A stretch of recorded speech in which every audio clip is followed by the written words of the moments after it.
napansin ko po kanina nung tinitignan nyo yung phone nyo, medyo nilalayo nyo na po ng konti para luminaw, no? Tawag po natin dyan ay presbyopia. Ibig sabihin, natural na napapagod yung focus ng mata natin sa malapitan.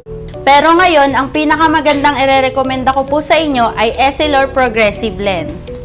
Ito po ang gold standard pagdating sa no-line multifocal lenses. Ang ganda po nito kasi 3-in-1 na siya sa isang lens. Yung taas na bahagi malinaw kapag ka nagmamaneho o nanonood ng TV. Yung gitnang bahagi po saktong-sakto kapag ka nagko-computer, laptop, at dashboard ng kotse. Yung ibabang bahagi po, malinaw kapag ka nagbabasa ng libro, nagbabasa ng text sa cellphone o pipirma kayo ng dokumento. Ang maganda po sa Essilor, hindi nyo na kailangang magpalit-palit ng dalawang salamin. Isang suotan lang po, buong araw nyo na siyang magagamit sa lahat ng activity. At dahil Essilor po ito, gamit nila ang wave technology. Ibig sabihin, mas malawak po ang vision zone nyo at sobrang talas ng kulay at detalye kahit low light o gabi. Mahilo ako. Balita ko, mahirap daw masanay sa progressive.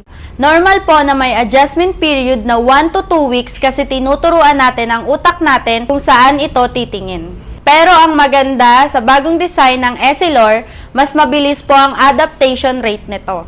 Sobrang smooth ng transition mula malayo papuntang malapit. Hindi mo mararamdaman yung parang swimming effect o pagkahilo na nararanasan sa mga murang brands.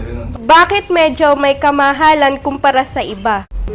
Sa Essilor po, ang binabayaran nyo dito ay ang comfort, peace of mind at tibay ng mata nyo. Parang bumili po kayo ng premium comfort para sa paningin nyo.